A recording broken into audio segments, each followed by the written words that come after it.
देखिए कि जैसा आपने बताया, मेट्रोलॉजिकल डिपार्टमेंट की वेदर एडवाइजरी है और वाइडली उसको सर्कुलेट भी किया गया है लोगों तक डाउन द लाइन कि आज शाम से लेकर कल तक हमें काफ़ी कॉशियस रहने की ज़रूरत है। और कश्मीर के लिए ये अच्छी बात भी है क्योंकि स्नो सीज़न का हम सभी लोग इंतज़ार कर रहे होते हैं और लास्ट वीक की जो स्नो सीज़न रही उससे भी जो टूरिस्ट फुटफॉल है काफ़ी बढ़ा है और अभी आगे भी हम उम्मीद करते हैं कि नए साल का जैसे आगाज़ हो रहा है तो टूरिस्ट फुटफॉल इस स्नो को देखते हुए और बढ़ेगा और इनफैक्ट बढ़ भी रहा है। और साथ ही साथ जो आपने पूछा कि वेदर एडवाइजरीज को देखते हुए जो हमारी प्रिपेयर्डनेस रहती है उसके ऊपर हम लगातार काम करते रहते हैं। पिछले कुछ दिनों में ऑनरेबल सीएम साहब ने भी इस मुद्दे को रिव्यू किया है जिसमें सभी डिपार्टमेंट्स ने अपनी प्रिपेयर्डनेस के बारे में बताया। मैं डिवीजन लेवल की बात करूं तो हमारा जो integrated command and control centre है वो काम करता है 24 घंटे और जितने भी हमारे हेल्पलाइन नंबर्स हैं वो वाइडली सर्कुलेटेड हैं और पब्लिक की जितनी भी कॉल्स आती हैं उनको तुरंत रिस्पॉन्ड किया जाता है। उसके अलावा डिस्ट्रिक्ट लेवल पर भी सभी डिप्टी कमिश्नर्स ने अपने अपने कंट्रोल रूम्स बनाए हैं और उनको भी 24/7 मैन किया जा रहा है। स्नो क्लियरेंस के लिहाज से जितनी भी एग्जीक्यूटिंग एजेंसीज हैं, चाहे वो मैकेनिकल इंजीनियरिंग डिपार्टमेंट है, PWD है, बीकन है, नेशनल हाईवेज हैं, PMGSY है,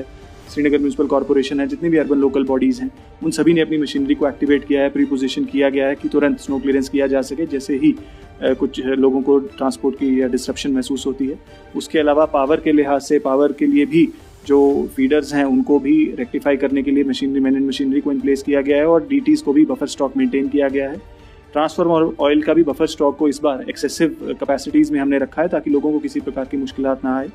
food and civil supplies department ने अपनी डंपिंग को पहले ही वक्त रहते हुए 30 नवंबर तक सभी जगह पे कंप्लीट किया था, बॉर्डर एरियाज़ में भी, और जो हमारे 893 स्नो बाउंड स्टेशन हैं वहाँ पर भी अगले 4 महीने के लिए राशन को डंप किया गया है। LPG स्टॉक्स की भी डंपिंग की गई है और हेल्थ डिपार्टमेंट ने भी अपनी जो जितनी भी हमारे इंस्टीट्यूशंस हैं उनके अंदर जो हीटिंग अरेंजमेंट्स और जो मेडिसिन हमारे difficult hard to reach areas में अवेलेबल करानी होती हैं उनको अवेलेबल कराया गया है और वल्नरेबल पेशेंट्स, हमारी प्रेग्नेंट लेडीज़, उन सभी की मैपिंग करके उनको भी सेफ जोन्स में शिफ्ट करने की हिदायत दी गई है और टाइम टू टाइम किया भी जा रहा है। तो ओवरऑल सारे अरेंजमेंट्स इन प्लेस। सर हम देख रहे हैं, देखिए ऐसा है, ये जो सिक्योरिटी रिव्यू और असेसमेंट रहती है हमारे एंटी सोशल एलिमेंट्स को लेकर के सुरक्षा सेफ्टी के लिहाज से, सिक्योरिटी के लिहाज से,